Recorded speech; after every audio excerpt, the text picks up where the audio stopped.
إن الحمد لله نحمده ونستعينه ونستغفره ونعوذ بالله من شرور أنفسنا ومن سيئات أعمالنا من يهده الله فلا مضل له ومن يضلل فلا هادي له وأشهد أن لا إله إلا الله وحده لا شريك له وأشهد أن محمدًا عبده ورسوله أما بعد فإن خير الحديث كتاب الله وخير الهدي هدي محمد صلى الله عليه وعلى آله وسلم وشر الأمور محدثاتها وكل محدثة بدعة وكل بدعة ضلالة وكل ضلالة في النار قال الله تبارك وتعالى وقل رب زدني علما۔ میرے محترم دینی بھائیوں، ایک انسان کے لیے اللہ رب العالمین کی طرف سے دائمی طور پر زندگی بھر کے لیے ایک فریضہ ہے کہ وہ اللہ کے دین کا علم حاصل کرے، اس لیے کہ علم انسان کے عمل کی اصلاح بلکہ اس کے عقائد کی اصلاح علم پر موقوف ہے۔ علم کے بگاڑ کی وجہ سے انسان کا عقیدہ بگڑتا ہے، اور اسی علم کے بگاڑ کی وجہ سے انسان کی عبادات خراب ہوتی ہیں۔ اسی علم کے بگاڑ کی وجہ سے ایک انسان اللہ تعالیٰ کی حرام کی ہوئی چیزوں کو جہالت میں اختیار کر لیتا ہے۔ اگر علم صحیح ہو جائے تو آدھا کام ہو جاتا ہے۔ علم کی اصلاح کے بعد ضروری ہے کہ ایک انسان اپنے اعمال کی اصلاح کرے۔ اگر علم اور عمل دونوں کی اصلاح ہو جائے تو انسان کی زندگی کی اصلاح ہوتی ہے، اور اس کے نتیجے میں آخرت میں اس کا انجام بہتر طور پر سامنے آتا ہے۔ اور اسی مقصد سے یہ دینی دروس ہوتے ہیں کہ ہم دین کو صحیح طور پر جانیں اور قرآن و سنت کی باتوں کو صحیح طور پر سمجھیں، تاکہ پھر ہم اپنے عقائد کی، اپنے اعمال کی، اپنی عبادات کی، اپنے معاملات کی اصلاح کر سکیں۔ پچھلے کئی دروس سے شیخ الاسلام محمد ابن عبد الوہاب رحمہ اللہ کی کتاب ثلاثۃ الاصول وادلتها، دین کے 3 بنیادی اصول اور ان کی دلیلیں، اس عنوان کے تحت ہم عقائد سے متعلق، اسلام کے احکام سے متعلق بنیادی باتوں کو سیکھ رہے ہیں۔ انہی میں سے دوسرا جو حصہ ہے، اسلام کیا ہے، اسلام کے ارکان کیا ہیں، اس کے تعلق سے کچھ باتیں ہم نے دیکھی۔ اسلام کے 5 ارکان ہیں۔ کون کون سے؟ کون بتائے گا؟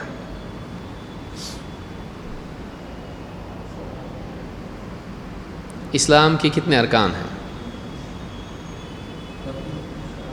بہت ہیں۔ شہادتین، نماز قائم کرنا، روزے رکھنا،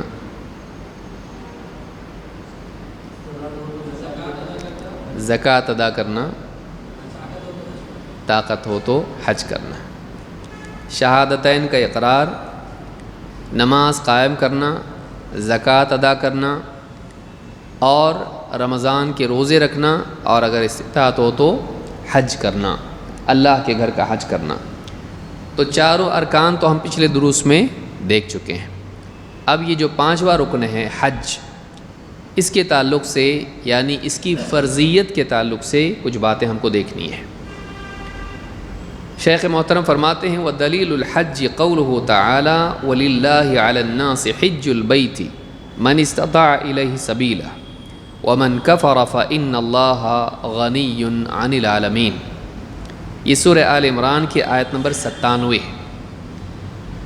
اس آیت میں اللہ رب العالمین نے حج کی فرضیت کو بیان کیا ہے۔ اللہ تعالیٰ نے فرمایا لوگوں پر اللہ کے لیے اللہ کے گھر کا حج کرنا اس شخص کے لیے جس میں استطاعت ہو لازم ہے۔ اور ومن کفر فإن اللہ غنی عن العالمین، اور جو انکار کر دے، ناشکری کے ساتھ انکار کر دے، تو جان لو کہ اللہ تعالیٰ سارے عالمین سے غنی ہے، مستغنی ہے، اسے کسی کی ضرورت نہیں ہے۔ اس آیت میں حج کی فرضیت بھی ہے اور اللہ کی عبادت کا، خصوصاً حج کے انکار کا یہاں پر انجام بھی بیان کیا گیا ہے۔ آئیے دیکھتے ہیں اس تعلق سے کیا باتیں اہل علم نے کہیں۔ بہت تفصیل میں ہم نہیں جائیں گے کہ حج کے ارکان اور اس کے احکام کیا ہیں۔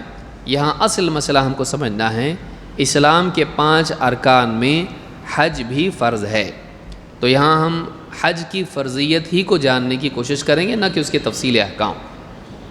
شیخ محمد ابن صالح ابن عثیمین رحمہ اللہ فرماتے ہیں وَهَذِهِ الْآيَةُ نَزَلَتْ فِي السَّنَةِ التَّاسِعَةِ مِنَ الْهِجْرَةِ، یہ جو آیت ہے ہجرت کے 9ویں سال نازل ہوئی۔ 13 سال مکہ میں دعوت دیتے رہے اللہ کے نبی صلی اللہ علیہ وسلم، اس کے بعد مدینہ گئے ہجرت کر کے، اور وہاں آپ 10 سالوں تک تقریباً مدینہ میں رہے، اس کے بعد آپ کی وفات ہو گئی۔ تو یہ کل 23 سال ہوئے، 20 اور 3، ان میں سے ہجرت کر کے جانے کے بعد 9ویں سال یعنی بالکل اخیر میں وفات سے کچھ پہلے 2 سال پہلے یہ آیت یا حج کے احکام نازل ہوئے۔ تو کہا کہ وَهَذِهِ الْآيَةُ نَزَلَتْ فِي السَّنَةِ التَّاسِعَةِ مِنَ الْهِجْرَةِ، یہ آیت ہجرت کے 9ویں سال نازل ہوئی۔ وَبِهَا كَانَتْ فَرِيضَةُ الْحَجِّ، اور اسی آیت کے ذریعے سے حج کی فرضیت ہوئی، حج فرض ہو گیا۔ وَلَكِنَّ اللَّهَ عَزَّ وَجَلَّ قَالَ مَنِ اسْتَطَاعَ إِلَيْهِ سَبِيلًا، لیکن اسی آیت میں جہاں حج کو فرض قرار دیا گیا، اسی کے ساتھ کہا گیا مَنِ اسْتَطَاعَ إِلَيْهِ سَبِيلًا، جو حج کے لیے راستے کی استطاعت رکھتا ہو۔ فَفِيهِ دَلِيلٌ عَلَىٰ أَنَّ مَن لَّمْ يَسْتَطِعْ فَلَا حَجَّ عَلَيْهِ، اس میں اس بات کی بھی دلیل ہے کہ جو حج کرنے کی استطاعت نہ رکھتا ہو اس پر حج فرض نہیں ہے۔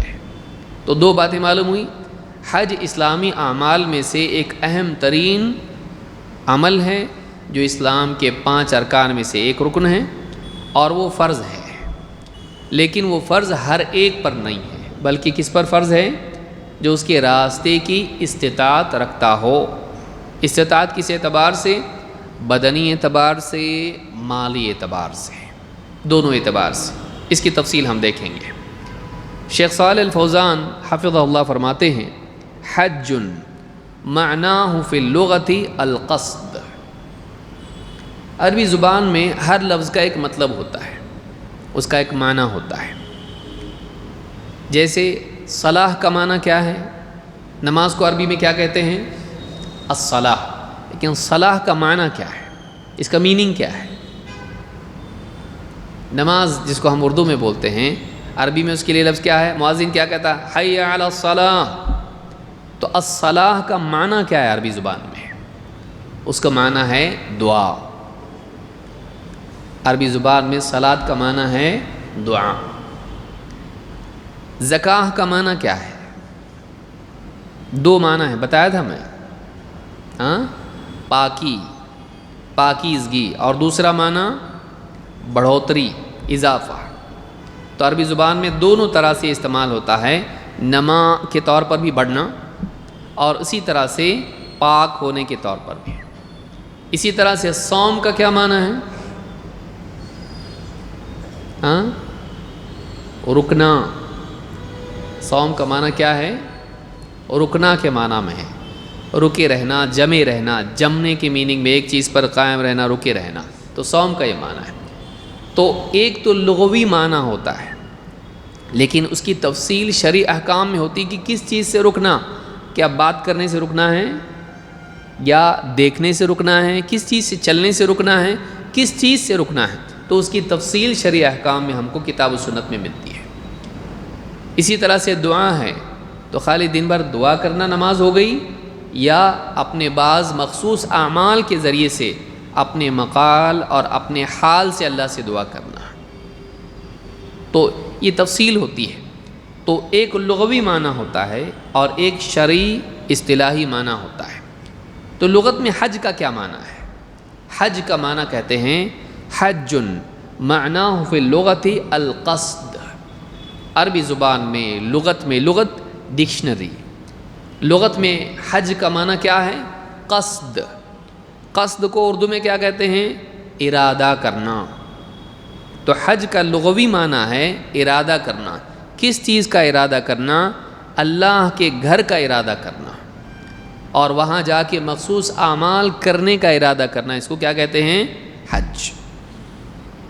الحج شرعا قصد الکعبۃ المشرفہ والمشاعر المقدسہ۔ حج شریعت کے اعتبار سے، شریعت میں حج یہ ہے کہ ایک انسان ارادہ کرے کعبہ شریف کا، اللہ کے گھر کعبہ جانے کا ارادہ کرے، والمشاعر المقدسہ، اور وہ مقدس مقامات جن کا حج کے تعلق سے ذکر آیا ہے، ان مقام عرفہ میں جائے گا، مزدلفہ میں جائے گا اور جس کے مینا میں رکے گا، یہ سارے جو ہیں مقامات ہیں۔ ان مقامات کا ارادہ کرے کہ جا کے مجھ کو وہاں رکنا ہے، وہاں عمل کرنا ہے، فی وقت مخصص، ایک خاص وقت میں۔ سال بھر جا سکتا حج کے لیے؟ چلو بھائی چھٹیاں ہو گئی تو حج کے لیے جاتے ہیں، کر سکتے ایسا؟ نہیں، حج کا ایک خاص وقت ہے، ذوالحجہ کے مہینے میں اس کے خاص تاریخوں میں اعمال ہیں۔ تو فی وقت مخصص لاداء عبادات مخصصہ، خاص قسم کی عبادات ہیں وہاں پہ۔ یعنی حج میں جا کے روزے رکھ رہا ہے، وہاں روزہ نہیں ہے، وہاں کیا ہے؟ خاص اعمال ہیں، اس میں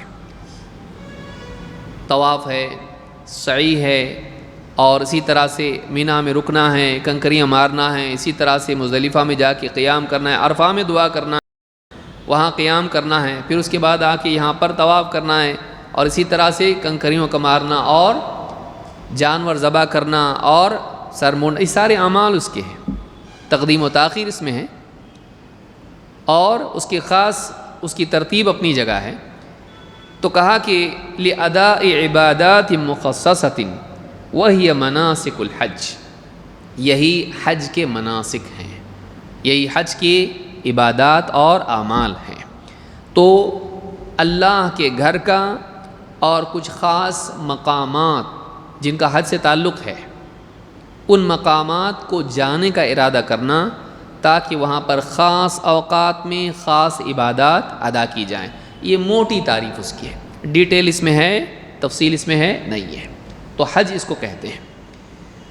حج البیت، یہاں اللہ نے کہا وَلِلَّهِ عَلَى النَّاسِ حِجُّ الْبَيْتِ، تو یہاں بیت سے مراد کون سا بیت ہے؟ کوئی بھی گھر، کوئی بھی مسجد نہیں، بیت سے مراد وہ گھر جو ابراہیم علیہ السلام نے تعمیر کیا تھا، اور پھر بعد میں اللہ کے نبی صلی اللہ علیہ وسلم نے بھی اس کی تعمیر میں حصہ لیا تھا۔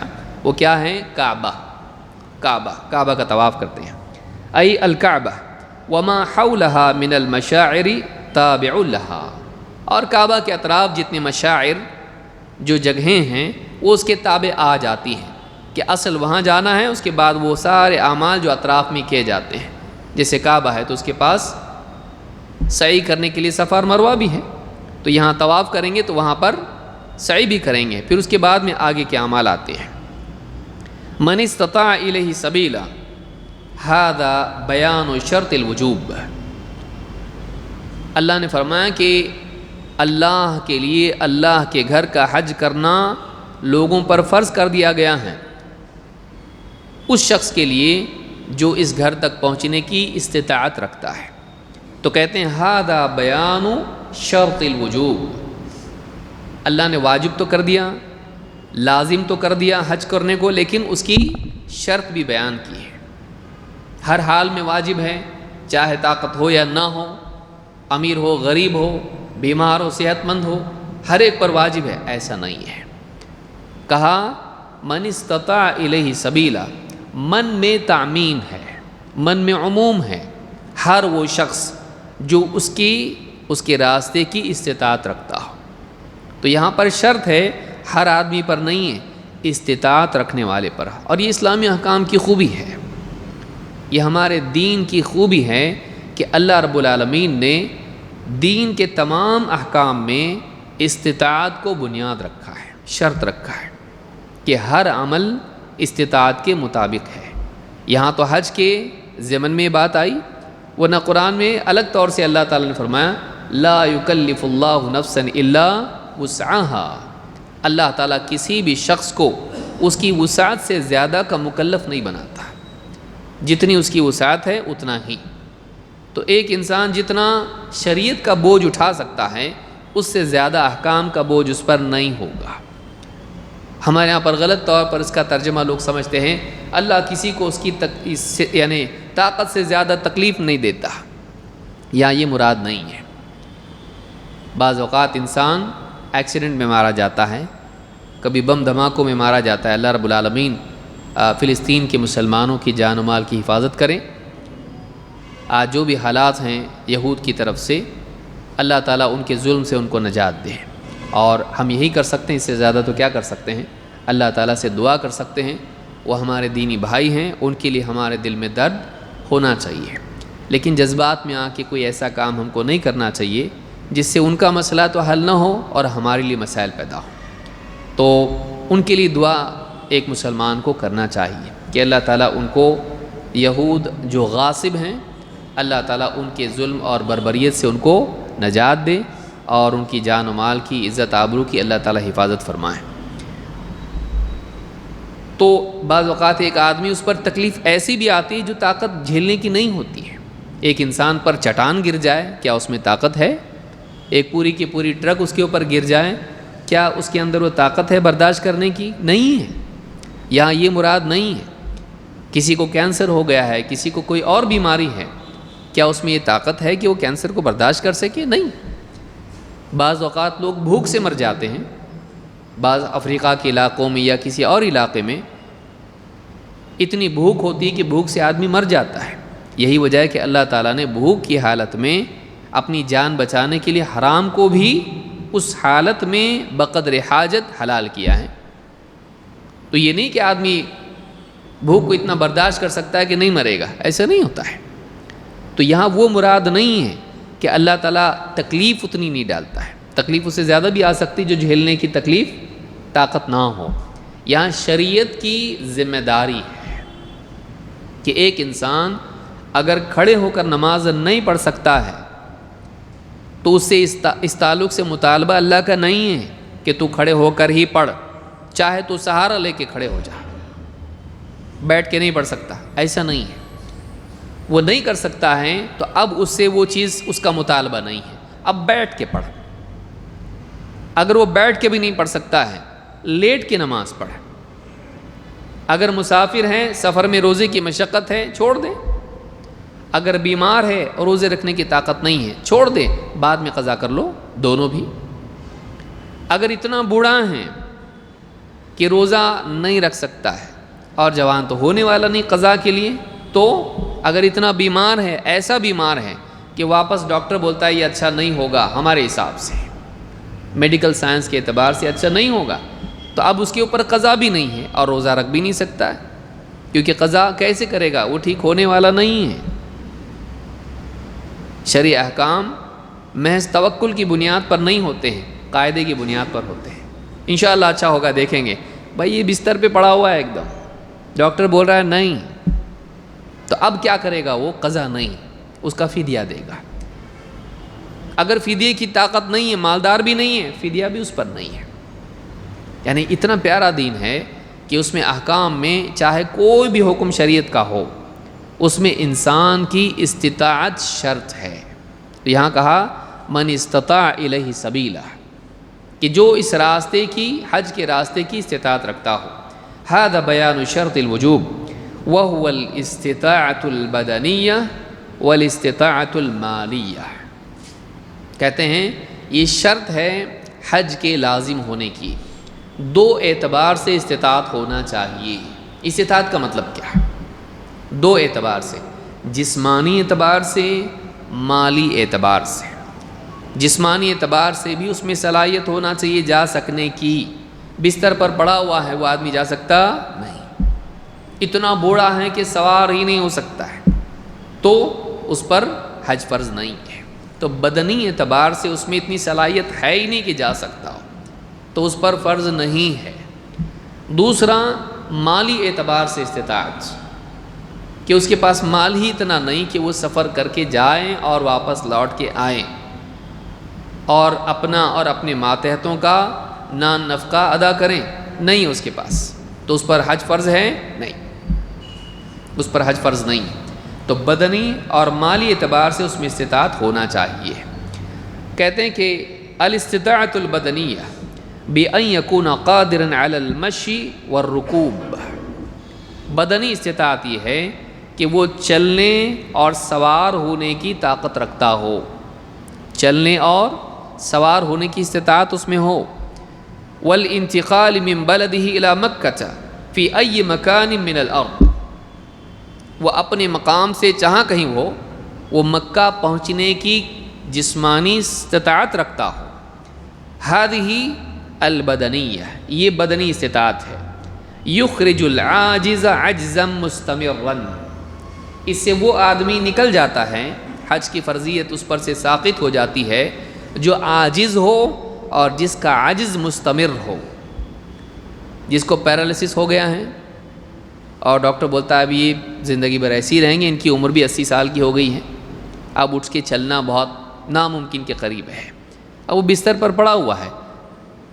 اب مال ہونے کے باوجود وہ آدمی کیا ہے؟ حج اس پر فرض ہے نہیں، کیونکہ بدنی استطاعت اس پر اس کی نہیں ہے، عاجز ہے۔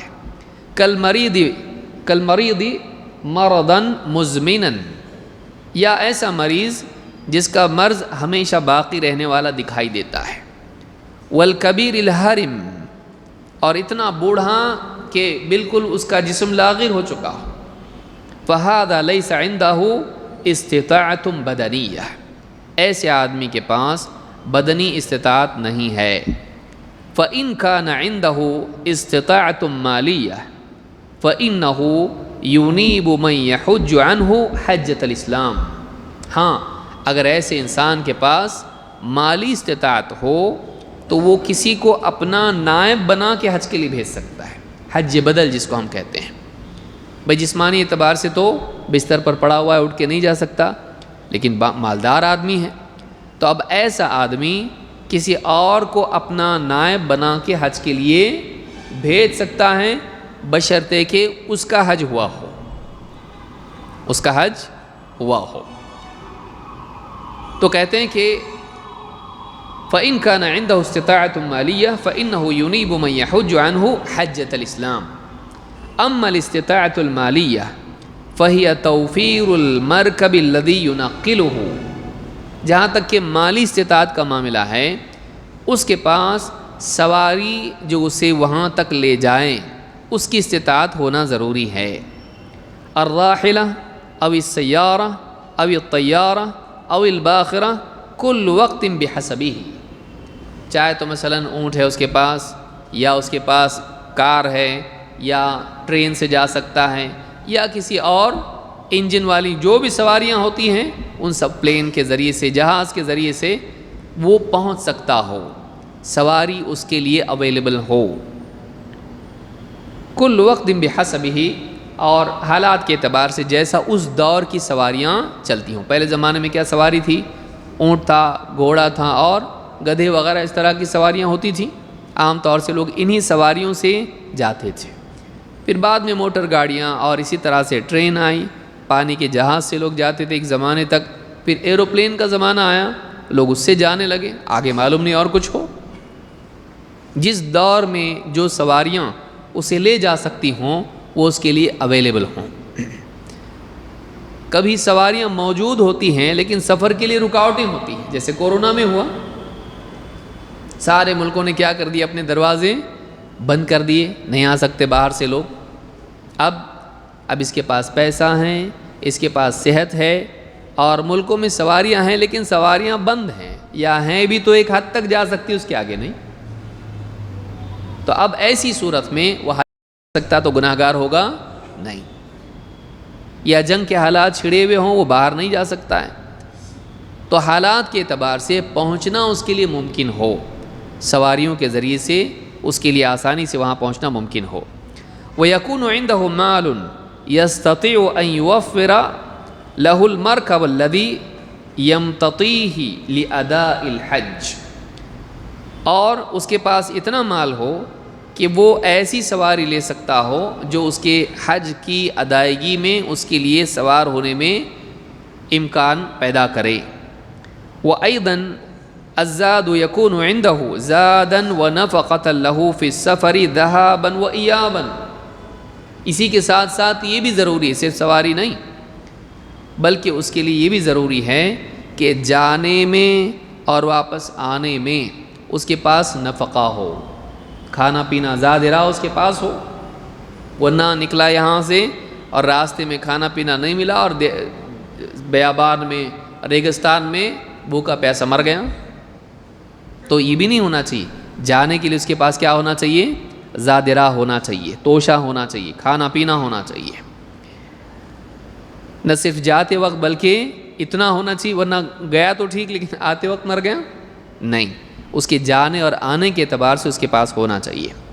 وَلِمَنْ يَمُونَهُمْ يَكُونُ عِنْدَهُمْ كِفَایَتُهُمْ إِلَىٰ أَنْ يَرْجِعَ إِلَيْهِ، اور اسی طرح سے وہ لوگ بھی جن کے خرچ کی ذمہ داری اس پر ہے، یہ جا کر آنے تک ان کا نہ نفقہ اس نے ادا کیا ہوا ہونا چاہیے کہ ان کی وہ فرض ہے اس کے اوپر، بیوی بچے ماں باپ بھائی بہن یا جو بھی اس کے ماتحت ہوں جن کی ذمہ داری اس پر ہے، تو وہ اگر جاتا ہے تو ان کے کھانے پینے اور ان کی ضروریات پوری کر کے جائے، وہ یہ فریضہ چھوڑ کے وہ حج کے لیے نہیں جا سکتا ہے۔ فَالزَّادُ مَعْنَاهُ أَن يَكُونَ عِنْدَهُ مَا يَكْفِيهِ فِي سَفَرِهِ، توشے کا مطلب یہ ہے کہ سفر میں اس کے پاس اتنا توشہ ہونا چاہیے جو اس کو جا کر آنے کے لیے کافی ہو جائیں۔ وَيَكْفِي مَن يَمُونُ مِنْ أَوْلَادِهِ وَوَالِدَيْهِ وَزَوْجَتِهِ وَكُلُّ مَنْ تَلْزَمُهُ نَفَقَتُهُ يُؤْمِنُ لَهُمْ مَا يَكْفِيهِمْ حَتَّى يَرْجِعَ إِلَيْهِ، ایک تو یہ کہ خود نفقے کے اعتبار سے اپنے لیے اس کے پاس اتنا ہو کہ جا کر آنے تک وہ کھا پی سکے، اور دوسرا یہ کہ جن کو چھوڑ کر جا رہا ہے اس کی بیوی ہے، اس کے ماں باپ ہے، اس کی اولاد ہے اور وہ لوگ جو اس کے ماتحت ہیں، تو ان کا بھی نفقہ ادا کر کے جو آنے تک کے لیے کافی ہو۔ بعد تامین سداد الدیون ان کان علیہ دیون، جو قرض اس پر ہیں ان قرضوں کو ادا کرنے کے بعد اس کے پاس اگر پیسہ بچ رہتا ہے تب، یہ ساری چیزیں یاد رکھنا چاہیے کہ آدمی اس کے پاس جسمانی صلاحیت ہو اور سواری وغیرہ اس کے پاس ہو پہنچنے کے اعتبار سے، مالی اعتبار سے نفقہ اس کے لیے زیادہ راہ ہو، جن لوگوں کی ذمہ داری اس پر ہے ان کی ذمہ داری وہ ادا کر کے جائے آنے تک، اور اسی طرح سے اگر اس پر قرض ہے تو اس قرض کی ادائیگی بھی کریں اور اس کے بعد بچ رہیں، پھر حج اس کے اوپر فرض ہوگا۔ ہاں یہ اور بات ہے کہ اگر کسی پر قرض ہے اس کا آج مطالبہ ہے تو آپ کو وہ دے کر پھر دیکھنا ہے کہ اب جانے کی استطاعت ہے کہ نہیں، اور اگر آپ سے اس کا مطالبہ نہیں ہے آپ چلے جاؤ، زندگی میں بعد میں دینا جب طاقت آئے، جب بھی تمہاری کیپیسٹی ہو تب دینا، تو پھر اب وہ جا سکتا ہے، کیونکہ اس نے کیا کی اپنے قرض کے مطالبے میں تاخیر کر دی ہے، کوئی مسئلہ نہیں بعد میں دو۔ ورنہ بعض لوگ پوچھتے ہیں کہ ہم نے قرض لیا تھا اور اتنے لاکھ قرض ہیں اور ہم تھوڑا تھوڑا کر کے دے رہے ہیں، کب ختم ہوگا؟ تو کہا کہ اتنے سالوں میں، تو اس پر پھر نہ زکوٰۃ آئے گی نہ قرض، کیونکہ آج عام طور سے قرض آدمی، بزنس والے بھی قرضوں میں ہیں، بڑی بڑی دکانیں ان کی ہوتی ہیں، ان کو پارٹیوں کا قرض ادا کرنا ہوتا ہے، مال لے لیا اب اس کو دینا ہے، وہ بولتا آرام سے دو صاحب کوئی مسئلہ نہیں ہے، تو باقی قرض دار تو ہو گیا، اس نے مال تو لیا ہے لیکن پیسہ دینا باقی ہے، اور سارے بزنس میں ایسا چلتا ہے۔ تو یہاں اعتبار اس کا نہیں ہوگا کیونکہ یہ کروڑ پتی خود ہے، یہ کروڑ پتی ہے، اس کے پاس پیسہ خوب ہے لیکن سامنے والے کا مطالبہ نہیں ہے، تو اس کو بہانہ بنا کے آدمی زکوٰۃ نہ دے، اس کو بہانہ بنا کے آدمی حج کو نہ جائے، یہ ٹھیک نہیں ہے۔ مراد یہاں پر وہ ہے جو ہمیشہ سے معمول رہا ہے قرض کا، کہ قرض والا جب قرض دیتا ہے تو مطالبہ کرتا ہے کہ ہم کو چاہیے، تو آپ اس کو نہ دے کر آپ حج کریں یہ ٹھیک نہیں ہوگا، آپ کو اس کو دینا پڑے گا اگر اس کا مطالبہ ہے تو کہتے ہیں بعد تأمین سداد الدیون ان کان علیہ دیون، سارے اپنے قرضوں کو چکا کر اس کے بعد اگر اس کے پاس مال باقی رہتا ہے تب جا کر وہ حج کو جائے گا۔ یکون ھذا المال فاضلا بعد سداد الدیون، اور اس کے پاس جو مال بچا ہوا ہے یہ قرضوں کی ادائیگی کے بعد زائد مال رہ گیا، اب اس میں سے حج سوچے جا سکتا کہ نہیں جا سکتا، گھر والوں کا دے کر، سواری کی کیپیسٹی، پلین کا ٹکٹ وغیرہ وغیرہ ساری چیزیں۔ کہتے ہیں کہ فَإِذَا تَوَفَّرَ هَذَا يَكُونُ هَذَا هُوَ السَّبِيلُ، اگر یہ ساری چیزیں ہو جائیں تو اس سے مراد ہے السبیل، من استطاع الیہ سبیلا، جس کے پاس اس کے راستے کی طاقت ہو۔ تو وہ راستہ سے مراد کیا ہیں؟ تو راستہ سے مراد یہ ساری چیزیں اس میں ہوں، الزاد والراحلہ، توشاں اور سواری، یہ دونوں اس کے پاس ہونا چاہیے، نہ نفقہ اور اسی طرح سے جانے کی استطاعت۔ کما فی حدیث ابن عباس رضی اللہ عنہ، جیسا کہ حضرت ابن عباس رضی اللہ تعالیٰ عنہ کی حدیث میں آیا ہے۔ اس کی دونوں طرح سے یہ روایت آئی ہے، ایک سنن الترمذی میں آئی ہے لیکن اس کی سند ضعیف ہے، دوسری روایت ابن جریر الطبری رحمہ اللہ نے اپنی تفسیر میں اس کو ذکر کیا ہے، اس کی سند حسن درجے کی ہے۔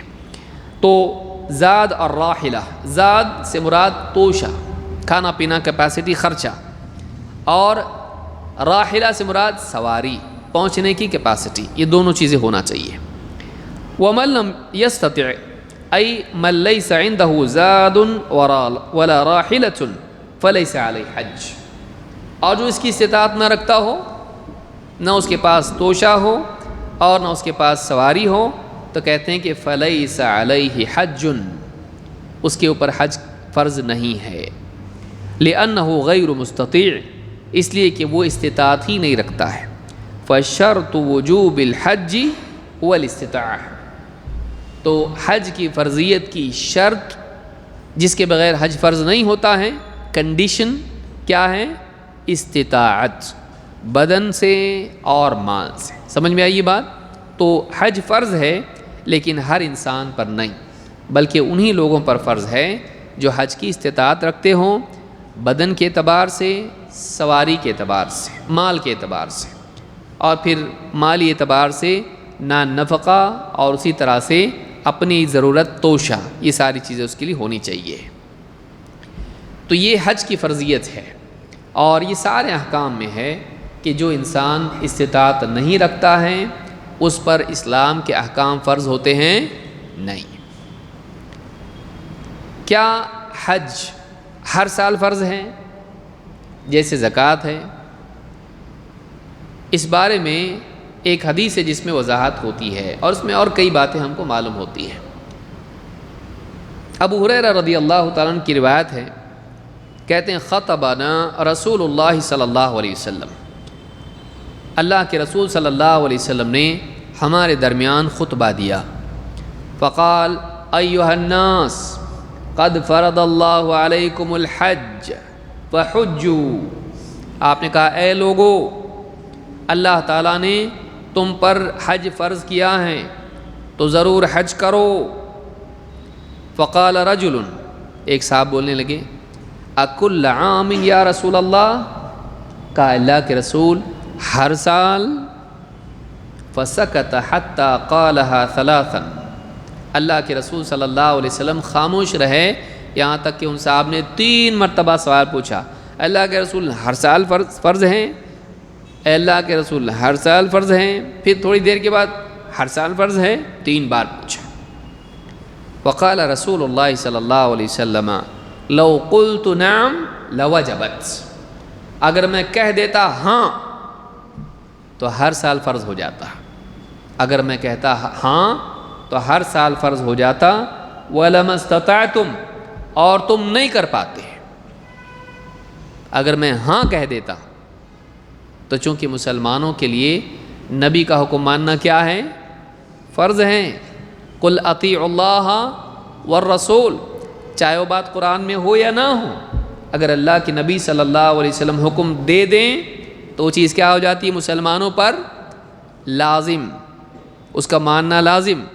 تو اگر میں کہتا ہاں تو تمہارے لیے کیا ہو جاتا؟ لازم ہو جاتا ہر سال کرنا، لیکن تم کر پاتے نہیں. یعنی تم اپنے آپ کے لیے مصیبت پیدا کر دیتے، میرے حکم سے تم کو کرنا پڑتا. یہاں دو باتیں ہیں. ایک، کیا اللہ کے رسول صلی اللہ علیہ وسلم اپنی طرف سے کسی چیز کو فرض کر سکتے ہیں، کسی چیز کو حرام کر سکتے ہیں؟ نہیں، کیونکہ شارع کون ہے؟ شارع اللہ تعالیٰ ہے. شرع لکم من الدین ما لم یأذن بہ اللہ. یعنی اللہ نے کیا فرمایا؟ شرع لکم ام لہم شرکاء شرعوا لہم من الدین ما لم یأذن بہ اللہ. کیا ان کے شریک ہیں جنہوں نے اللہ کے دین میں وہ چیزیں مشروع کر رکھی ہیں جن کا اللہ نے حکم نہیں دیا؟ معلوم ہوا کہ یہ شریعت کون طے کرتا ہے؟ اللہ. یا اسی طرح اللہ نے فرمایا شرع لکم من الدین ما وصی بہ نوحا. اللہ نے دین میں تمہارے لیے وہ دین مشروع کیا ہے جو اس نے نوح علیہ السلام کو بھی دیا تھا، اور باقی نبیوں کا ذکر اللہ نے کیا. تو شرع کی نسبت اللہ نے کس کی طرف کی؟ اپنی طرف. اللہ نے مشروع کیا، اللہ نے شریعت قرار دیا. تو یہ اللہ کا حق ہے کسی چیز کو دین اور شریعت بنانا، نبیوں کا بھی نہیں. یہ راجح قول ہے. بعض لوگ اس طرف گئے ہیں کہ نہیں، اللہ کے نبی صلی اللہ علیہ وسلم بھی کر سکتے تھے. نہیں. کیوں؟ اس لیے کہ اللہ کے نبی صلی اللہ علیہ وسلم ایک مرتبہ آپ صلی اللہ علیہ وسلم کچی پیاز نہیں کھاتے تھے. کیوں؟ اس لیے کہ آپ کو جبریل سے دن میں کئی بار ملاقات کرنی پڑتی تھی، اور فرشتے بدبو پسند نہیں کرتے ہیں، اور آپ صلی اللہ علیہ وسلم کو خود بھی بدبو پسند نہیں تھی. اور پیاز میں خاص کر کے عرب کی جو پیاز ہوتی ہے اس میں زیادہ بدبو ہوتی ہے، تو آپ نہیں کھاتے تھے کچی پیاز. تو جب صحابہ کو معلوم ہوا کہ آپ صلی اللہ علیہ وسلم کو کچی پیاز کھانا پسند نہیں اور آپ نہیں کھاتے، کہ صحابہ نبی صلی اللہ علیہ وسلم کی اقتداء اور اتباع کرنے والے لوگ تھے، تو انہوں نے بھی اس کو چھوڑ دیا. اور بات یہ چل پڑی، بات بڑھتے بڑھتی نا، تو بات یہ چل پڑی کہ کیا ہو گئی؟ پیاز حرام. کہ کوئی کہا کہ نبی صلی اللہ علیہ وسلم کو پسند نہیں، اس لیے ہم نہیں کھائیں گے. نبی صلی اللہ علیہ وسلم نہیں کھاتے، ہم نہیں کھائیں گے، حرام ہے پیاز. آگے بڑھ گئی بات، اور کیا ہو گئی؟ حرمت حرمت حرمت. لوگوں میں بات پھیل گئی کہ پیاز حرام ہو گئی. جب اللہ کے نبی صلی اللہ علیہ وسلم کو یہ بات معلوم ہوئی تو آپ نے لوگوں کو جمع کیا اور آپ نے کہا ایھا الناس انہ لیس بی تحریم ما احل اللہ لی. اے لوگو، میرے اختیار میں نہیں ہے کہ اللہ نے جو حلال کیا ہے میں اسے حرام کر دوں. معلوم ہوا کہ آپ کے اختیار میں تحلیل اور تحریم نہیں ہے. آپ صلی اللہ علیہ وسلم اپنی طرف سے شریعت کا کوئی حکم دے سکتے تھے؟ نہیں. اور قرآن میں صاف اللہ نے بیان کیا ہے وَمَا يَنطِقُ عَنِ الْهَوَىٰ إِنْ هُوَ إِلَّا وَحْيٌ يُوحَىٰ. یہ نبی اپنی خواہش سے کچھ نہیں کہتے بلکہ اللہ کی طرف سے وحی ہوتی ہے. تو خواہش کی نفی بھی ہے اور غیر وحی کی بنیاد پر بولنے کی بھی نفی ہے.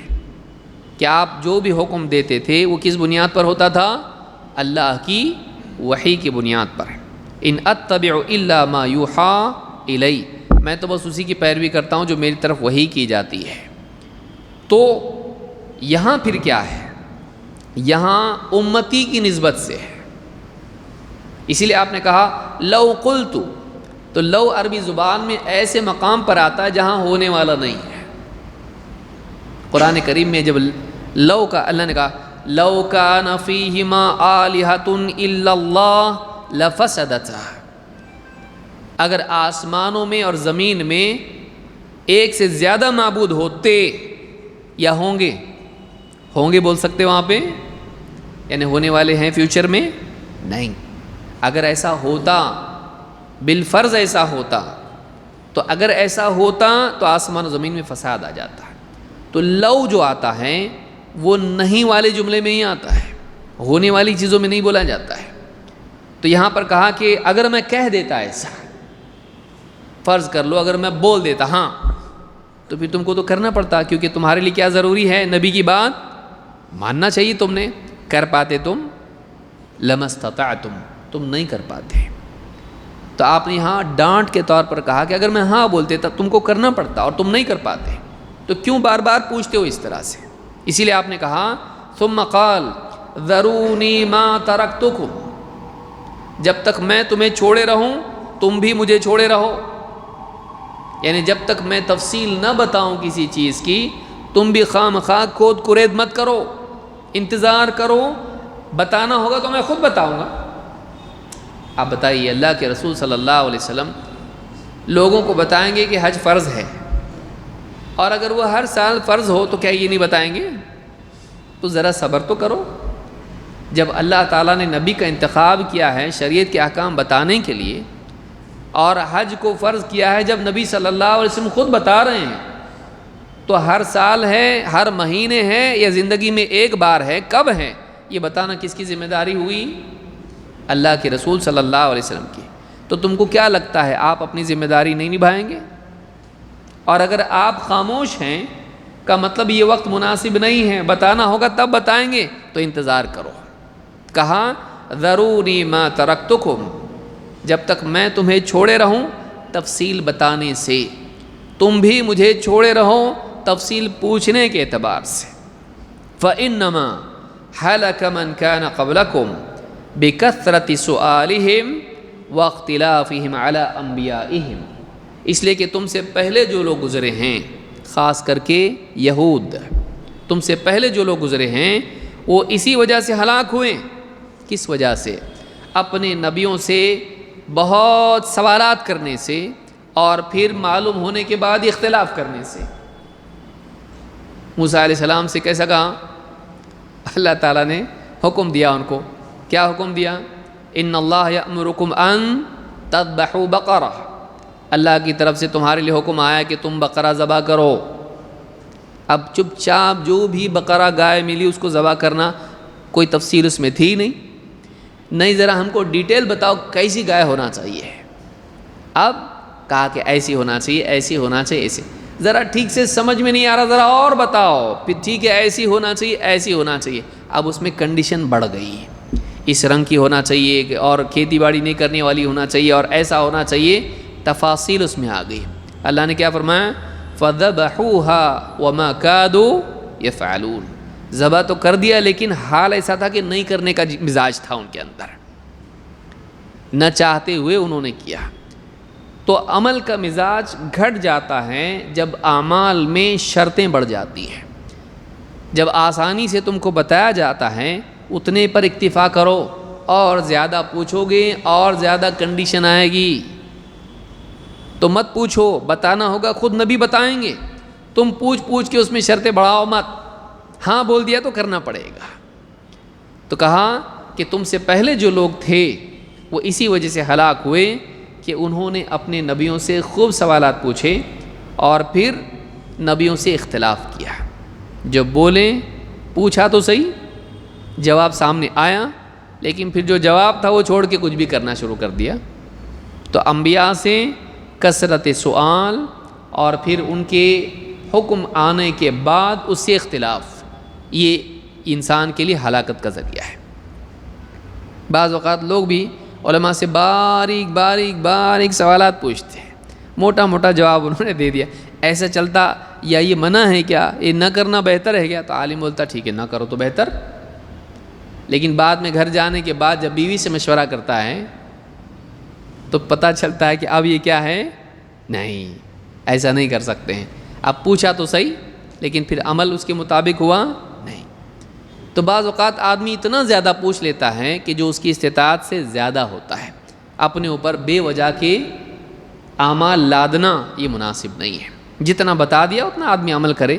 یہ انبیاء کی ذمہ داری ہوتی ہے، اور اسی طرح سے علماء کی ذمہ داری ہوتی ہے کہ وہ لوگوں کو بتائیں.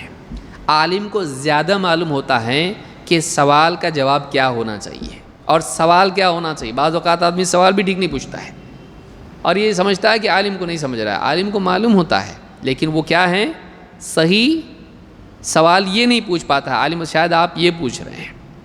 مثال کے طور پر آپ دیکھیے، اللہ کے نبی صلی اللہ علیہ وسلم کے پاس صحابہ آئے اور پوچھا اے اللہ کے رسول بعض اوقات ہم لوگ سمندر میں چلے جاتے ہیں اور وہاں بیچ میں دور تک چلے جاتے ہیں، تو اب کیا ہم افنتوضأ بماء البحر، تو اللہ کے رسول کیا ہم سمندر ہی کے پانی سے وضو کر سکتے؟ کیونکہ ہمارے پاس جو پانی ہوتا ہے وہ معنی قلیل من الماء، ہمارے پاس پینے کا پانی تھوڑا ہی ہوتا ہے، اگر ہم اس سے وضو کر لیں تو پینے کے لیے نہیں رہے گا، اور پئیں گے تو وضو نہیں کر پائیں گے، تو کیا ہم سمندر کے پانی سے وضو کر سکتے ہیں کشتیوں میں؟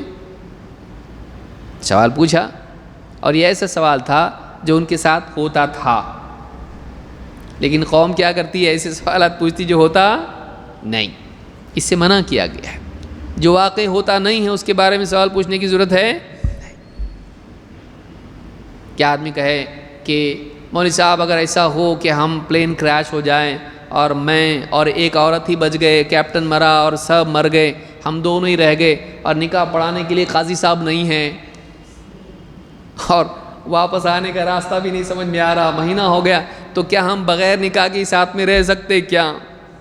ہاں مولوی صاحب کیا بولیں گے؟ پلین میں جانے کے پیسے ہے کہ تیرے پاس؟ پہلے بڑی باتیں کر رہا ہے، ہاں ٹرین کے تو پیسے ہے نہیں، اور پلین کے سوال پوچھ رہا تھا، نہیں مطلب پوچھ رہا ہوں اگر ہوا تو کیا ہے، تو سیدھا گھر پہ جا، اگلے دن دیکھیں گے اس کو۔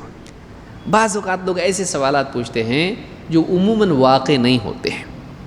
عمر بن خطاب رضی اللہ تعالیٰ عنہ یا اور بھی سلف ہیں، کہتے تھے مصیبت کے آنے سے پہلے شور مت مچاؤ، مصیبت کے آنے سے پہلے شور مت مچاؤ، خواہ مخواہ آدمی طوفان نہیں آیا اور چلا رہا، بولے پریکٹس کر رہا، اگر طوفان آئے تو کیا کر، ہاں ایسا کر سکتے ہیں؟ وہ مسائل جو واقع ہوتے نہیں ہیں، ایسے مسائل پوچھنے کی بجائے وہ مسائل پوچھنا چاہیے جو واقع ہوتے ہیں۔ تو اب جب وہ سوال صحابہ نے پوچھا، ہم ایسا ہوتا ہمارے ساتھ میں پانی تھوڑا ہوتا ہے، تو آپ نے فرمایا هو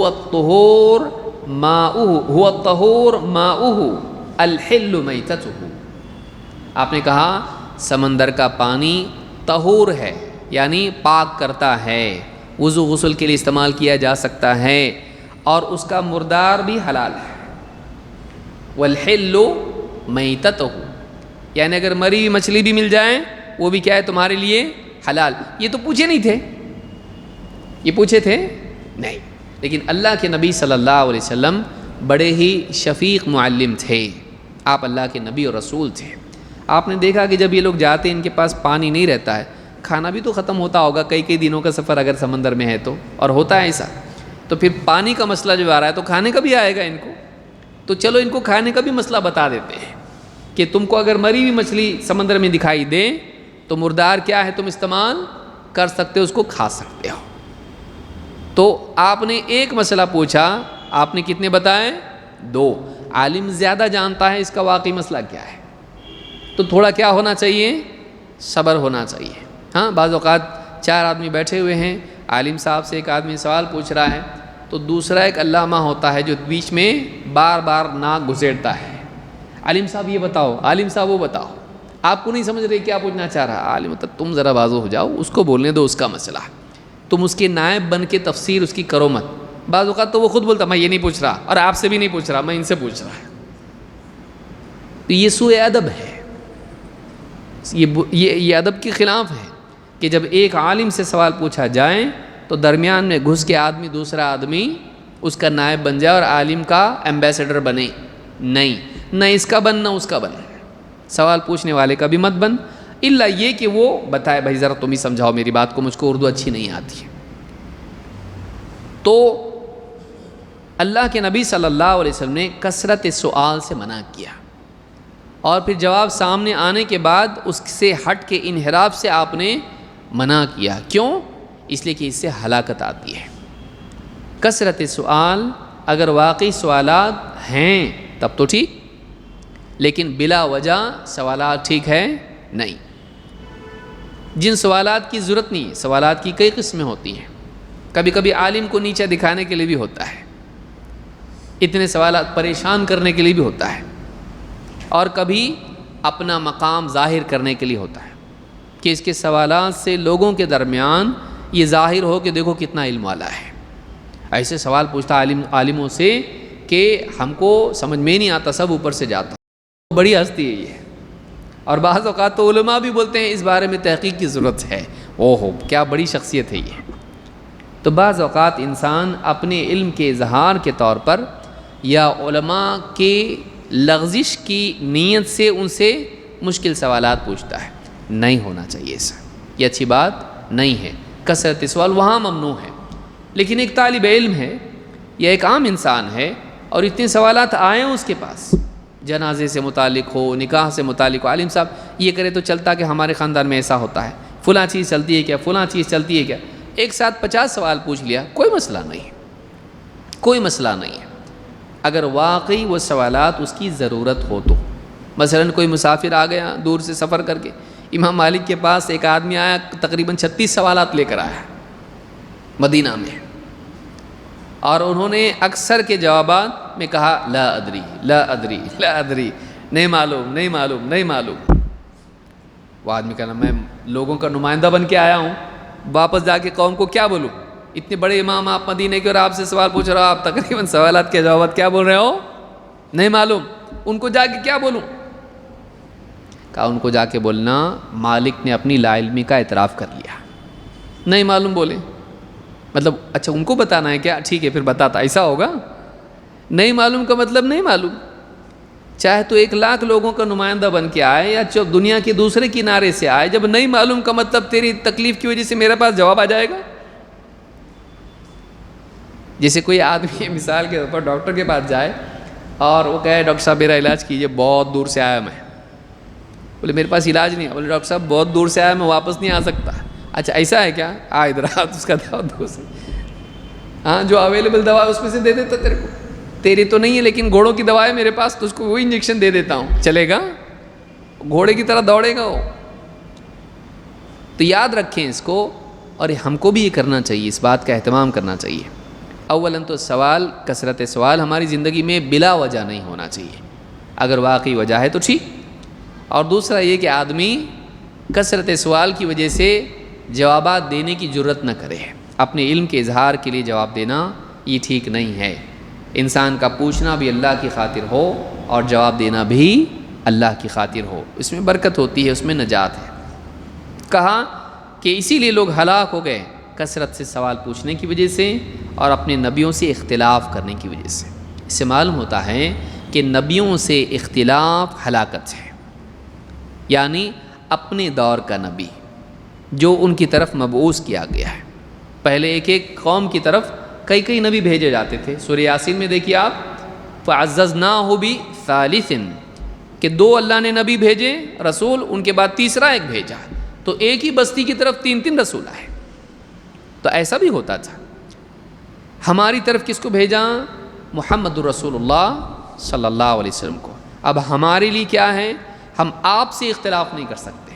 محمد رسول اللہ صلی اللہ علیہ وسلم کی تعلیمات سے ہم انحراف نہیں کر سکتے.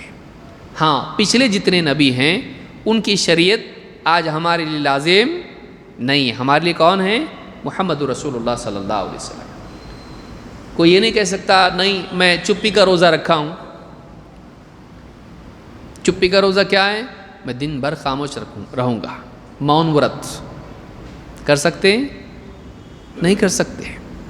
اب وہ دلیل لا کے بتا رہا ہے قرآن سے. حضرت مریم کا قول، انی نذرت للرحمن صوما فلن اکلم اليوم انسیا. آج میں نے رحمان کے نام کی نذر کی ہے تو میں آج کسی انسان سے بالکل بات نہیں کروں گی. تو ان کے اندر یہ روزہ تھا کہ وہ خاموش رہ سکتے تھے، یہ نذر ہوا کرتی تھی ان کے ہاں. ہمارے ہاں ہماری شریعت میں نہیں. اللہ کے نبی صلی اللہ علیہ وسلم نے دیکھا ایک آدمی دھوپ میں کھڑا ہے اور خاموش ہے. آپ نے پوچھا اس کو کیا ہوا؟ کہا کہ انہوں نے روزہ رکھا ہے، یہ دھوپ میں کھڑے ہوں گے، سوار نہیں ہوں گے اور بات نہیں کریں گے. آپ نے کہا ان کو کہو کہ سائے میں ہو جائے اور بات کریں. اللہ تعالیٰ کو تمہارے مجاہدے کی، ایسے مجاہدے کی اور بے وجہ کی تکلیف کی ضرورت نہیں ہے. اللہ غنی ہے تمہارے اس مجاہدے سے. تو ہمارے ہاں وہ نہیں ہے. تو پچھلی جو شریعتیں ہیں وہ ان کے لیے ہیں، ہماری شریعت ہمارے لیے ہے. تو فَإِذَا أَمَرْتُكُمْ بِشَيْءٍ فَأْتُوا مِنْهُ مَا اسْتَطَعْتُمْ. آپ نے فرمایا لہٰذا جب میں تمہیں کسی چیز کا حکم دوں فَأْتُوا مِنْهُ مَا اسْتَطَعْتُمْ، جتنی تمہارے اندر استطاعت ہیں اس کے مطابق اس پر عمل کرو۔ اب یہ دیکھیے حج کے تناظر میں بات تھی، اب یہاں کیا آ گئی؟ پورے دین میں آ گئی بات، سارے احکام میں ہے۔ جب بھی میں تمہیں کوئی حکم دوں جتنی تمہارے اندر استطاعت ہے اس کے مطابق تم وہ عمل کرو۔ تو ہر عمل میں یہ اصول ہے۔ ہاں استطاعت سے کا مطلب یہ ہے واقعی استطاعت، یہ نہیں کہ آدمی کہے بہت تھک گیا میں نماز کو جانے کو جی نہیں کر رہا، نماز پڑھنے کو دل نہیں کر رہا تو میں سو جاتا ہوں۔ یہاں یہ استطاعت مراد نہیں، وہ پڑھ سکتا ہے، واقعی عاجز ہو جانا، واقعی عاجز ہو جانا کہ آدمی بستر سے اٹھ ہی نہیں سکتا تو وہ بستر میں رہے گا۔ یہ نہیں کہ میں کمپنی میں بہت آج جو بھاگ دوڑ بہت ہو گئی تو میں آج فرض نماز کیا کر رہا ہوں؟ بیٹھ کے پڑھ رہا ہوں۔ جائز ہوگا؟ نماز نہیں ہوگی۔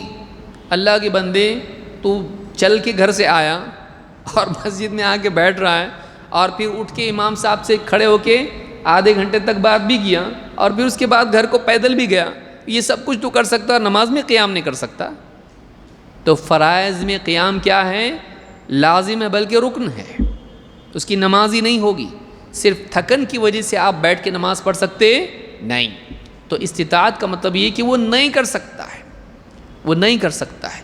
یہ نہیں کہ مشکل پڑ رہا تو استطاعت ساقط ہوگی، نہیں، عاجز کہ وہ یا تو اس کے لیے وہ کرنا ممکن ہی نہ ہو یا اس کی وجہ سے اس کے لیے حرج اور ضرر پیدا ہو جائے۔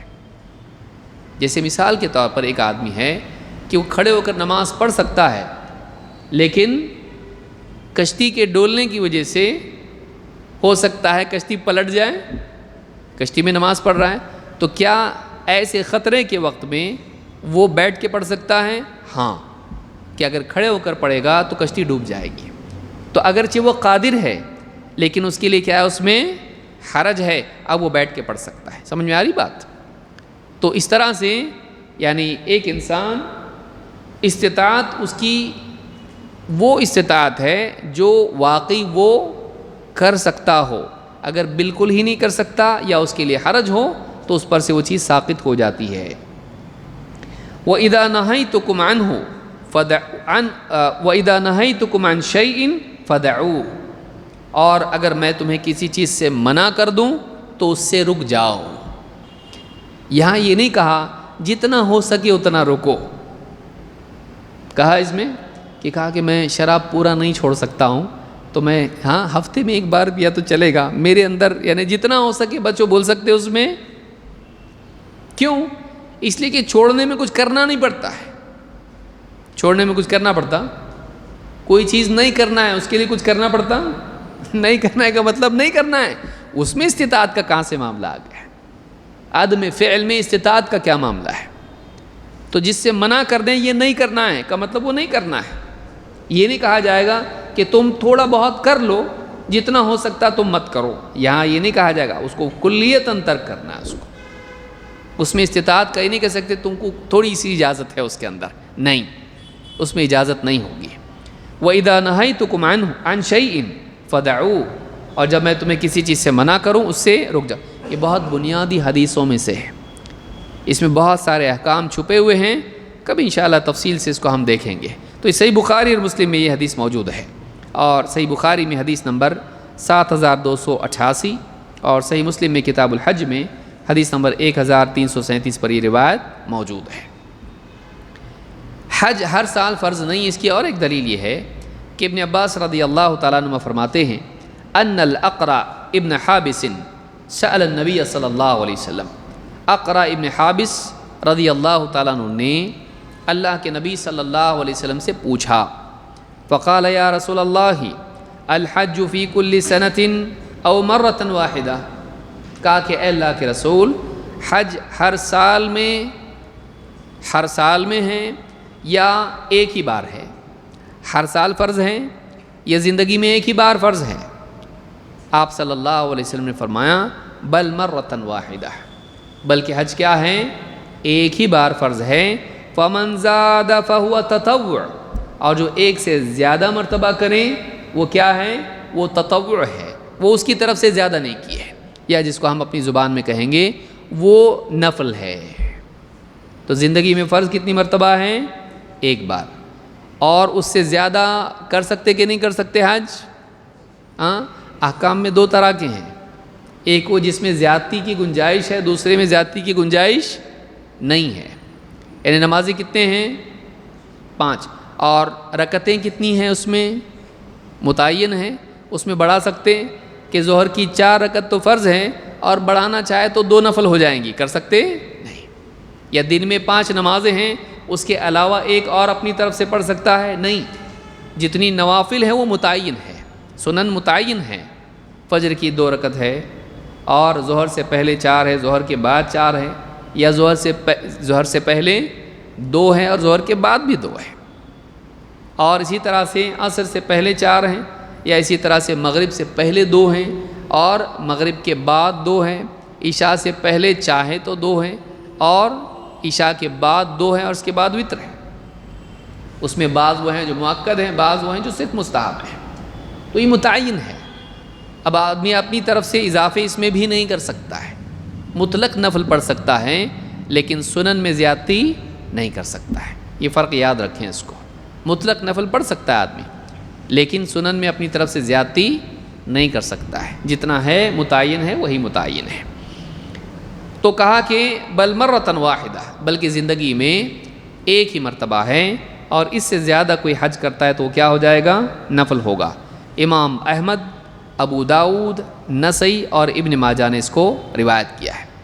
اگر ایک آدمی حج نہیں کر سکتا ہے تو جیسا کہ ہم نے دیکھا وہ اپنا نائب طے کر سکتا ہے، تو اگر گنجائش ہے تو دوسرا انسان اس کی طرف سے حج کر سکتا ہے۔